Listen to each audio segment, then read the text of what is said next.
Two students fixing a $10 billion space telescope, a landfill turning into a solar powerhouse, and a retail giant's expansion with a legendary actor's long-awaited return.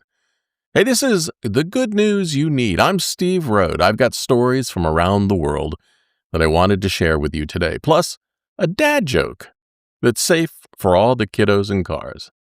Today's show is brought to you by coffee, keeping us all awake and positive.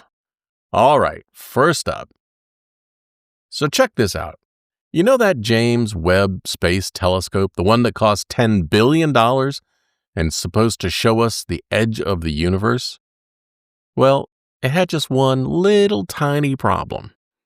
It was taking blurry pictures. Well, here's where it gets good.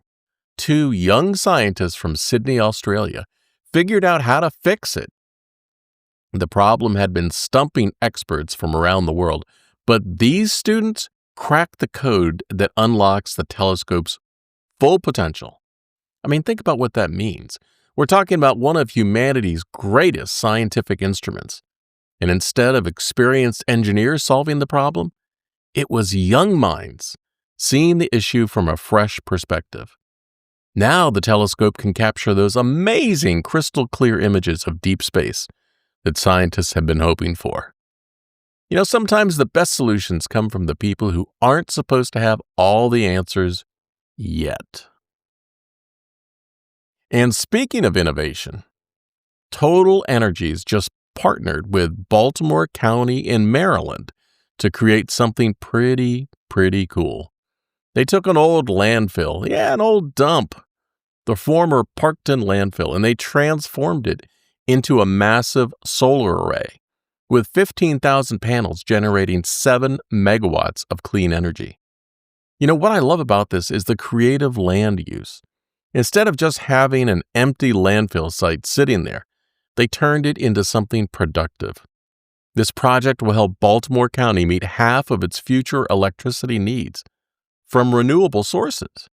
It's a win-win situation, giving new life to unused land while making real progress toward clean energy independence. That's the kind of practical problem solving that actually works.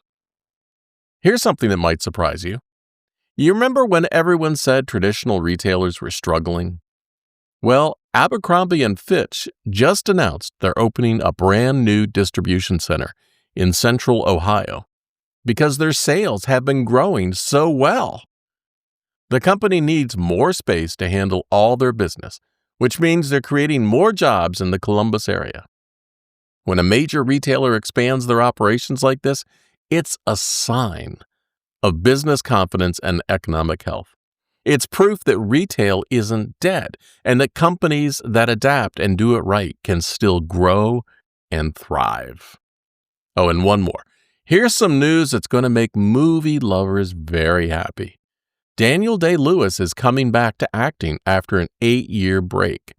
The 3-time Oscar winner's last film was Phantom Thread back in 2017, and now he's starring in a new family drama called Anemone.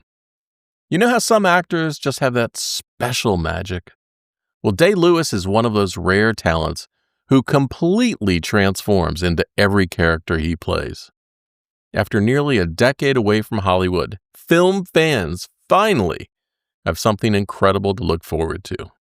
Sometimes the best comebacks are the ones we've been waiting for the longest. All right, time for your dad joke. What's a shark's favorite saying? Man overboard! I know. Well, that's your good news for today. I'm Steve Rhode, and I'm glad you were here. Links to all the stories are in the episode description, and if this helped you today, share it with that special person who might need it. And hey, I'll be back next time if you want to join me again. You can also visit tapyournews.com for email notifications. I host true crime cases you haven't heard. Fascinating, resolved cases you probably don't know about. Check it out at truecrimeunheard.com. See ya.